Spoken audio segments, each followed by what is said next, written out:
Hey guys, JT Shaver here with New Layer, and today I'm going to cover all the similarities and differences across all 5 series of Godox video lights.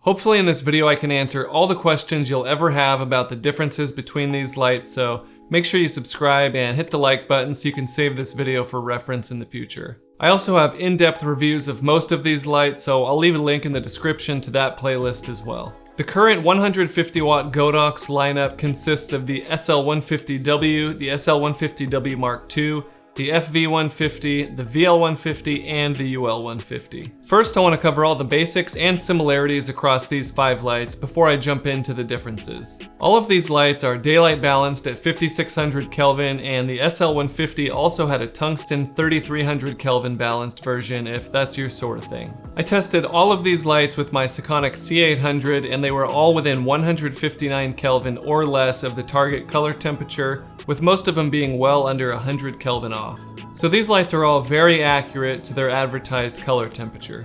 At 150 watts, all of these lights are essentially identical with the exception of maybe the original SL150W. We all get caught up in the measurements in lux because that's what manufacturers use to advertise their lights, but it's important to know how lux converts to real-world use. For example, I measured the original SL150W at 5260 lux, and the upgraded SL150W II at 6,780 lux. A difference of 1,520 lux does seem significant, but in real-world use, it's only a difference of about 1/3 of a stop. All that said, the brightness difference across all of these lights is insignificant, except maybe the SL150W, so it shouldn't really be a consideration when making your choice about which light to buy. The color accuracy differences I measured across these lights are also so minor that they really shouldn't dictate picking one over the others. Now, I don't know whether Godox reuses the same exact chips across different series of lights, but the differences between the series are so insignificant that it's pretty much the same thing as comparing 2 lights of the exact same model. I have a tool that uses real-world measurements where you can compare lights from any brand, and I'll have all the brightness and color accuracy measurements I took on these 5 lights, so I'll have a link in the description so you can check that out afterwards. These lights might be more similar than they are different, and that's part of what makes choosing the right one so difficult. But the tweaks that Godox made for each series of lights really makes it perfectly suited for specific situations, so let's take a look at what makes each series of lights unique. The first detail that I want to cover is in regards to something I get asked about every single day, and that is fan noise. I'll tell you all the differences and then I'll play audio clips back to back so you can hear them for yourself. The fan on the original SL150W is really its biggest downfall. It's the loudest fan by a large margin, but I do think it's blown a little bit out of proportion. I used an SL150W for a long time for all my videos and no one ever noticed. The absolute best thing about the UL150 is that it is a completely fanless design and is silent 100% of the time. They accomplished that by separating the controller and the AC adapter from the head unit and making the head unit bigger for better heat dissipation. I'll cover the implications of separating the controller and the AC adapter from the head unit a little later in this video. When the FV series came out, they used a totally new body and fan design, and it was much quieter than previous lights. It was also a much lower pitch sound, where the original SL series of lights had fans with kind of a rattly sound. Again, I used the FV200 personally in tons of videos and had 0 issues with the mic picking up the fan.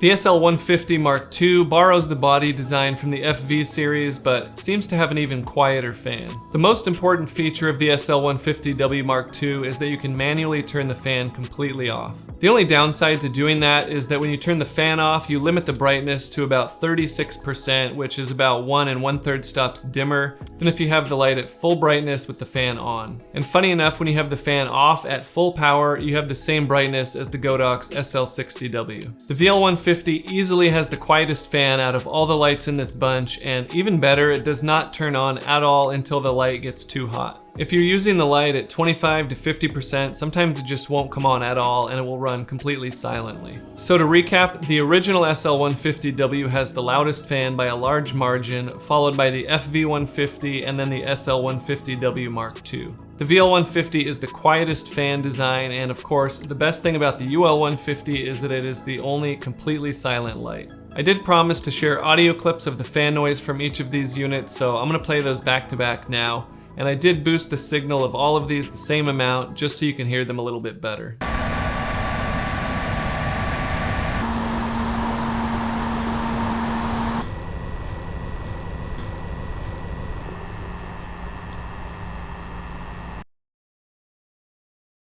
I did mention this earlier, but some of these lights have the AC adapter and controller built directly into the head, while others have it separated, and there's a couple reasons for this. The SL150W Mark I and II, as well as the FV150, all have the AC adapter and controls built directly into the head. So to plug these in, all you need is the light itself and one standard power cable, and it's the same cord that you would use to plug in a desktop PC or a TV or other home electronics. The VL150 and UL150 have the controller separate from the head unit, as well as the AC adapter being a separate piece as well. So to plug these lights in, you plug the AC adapter brick into the wall, then you have a cord going from the adapter to the controller, and then finally a cord going from the controller into the light. The cords that go to and from the controller are XLR locking plugs, which is nice, and these lights also come with a little Velcro adapter to attach the AC adapter to the controller to kind of consolidate everything down and make it easier to handle. When you have the controller and AC power separate from the head,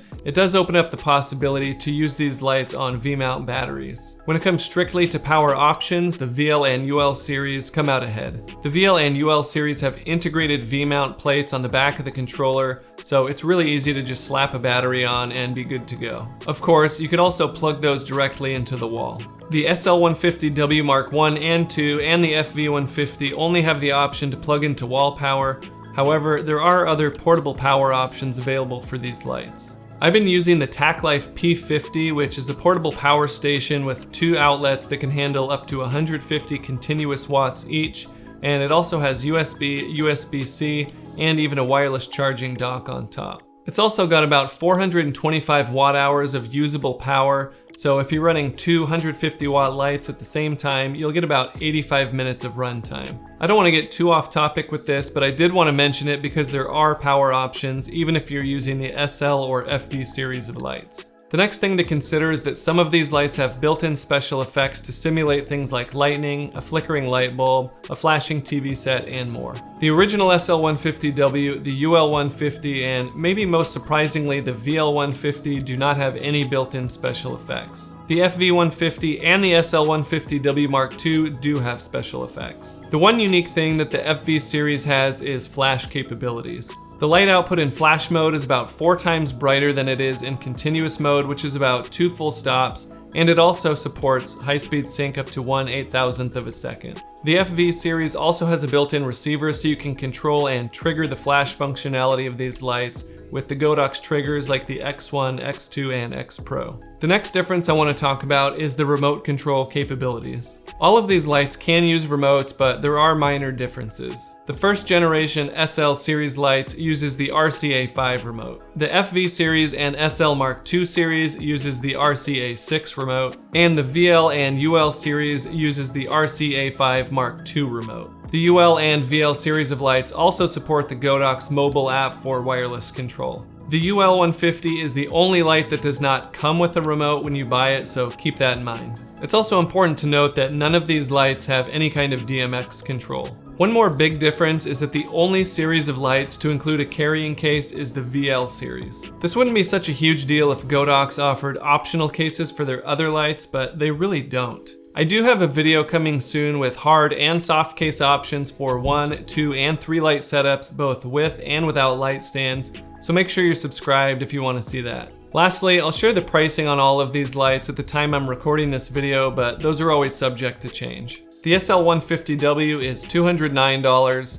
the SL150W Mark II is $339, the FV150 is $349, the VL150 is $399, and the UL150 is $439. The SL Mark II, and FV series of lights come in 150 and 200 watt variations, while the VL series comes in 150, 200, and 300 watt options. The UL150 is a standalone product and is the only one of its kind. I know there's a lot to balance here, so you'll have to look carefully and decide which one might be the best for your shooting style. The SL150W is the cheapest by far, and it still makes a really great and bright budget light. Godox has upgraded the fans in those slightly from the earlier production runs, so they are slightly quieter, and they do work for talking head videos. The SL150W Mark II is what I would consider the best all-around light. It's relatively cheap, and I personally prefer having the controller and the AC adapter built into the head unit. That way all I need is the light and a single cord. The option to manually turn the fan off on this light is its biggest selling point. Most people want a bright light with good color accuracy, a quiet fan, and an affordable price, and I think the SL150W Mark II hits all of those perfectly. It's not necessarily the best at all of those, but it combines everything into one good package. The FV150 and 200 make great lights if you do a lot of indoor studio photography on top of video. It's the only series of lights with built-in flash capabilities, and although they're not as good as dedicated strobes, they are significantly brighter than the lights in continuous mode. The VL150 is the ideal light if you want the V-mount battery support, and makes a perfect choice if you travel a lot with your gear because of the included case. Finally, the UL150 is a no-brainer if you need complete silence for really delicate interviews or musical performances or things like that. I'll have a link to a comparison chart of all the features of these lights in the description, as well as links to all the lights themselves. They are affiliate links, but it doesn't cost you anything extra, and it really helps me create more videos like this. I do camera gear and lighting reviews, as well as tutorials and other videos every week, so if you like that kind of stuff, make sure you subscribe and follow me on social media so you don't miss the next one. Whew, that's it for now, guys. Thanks for watching, and I'll see you next time.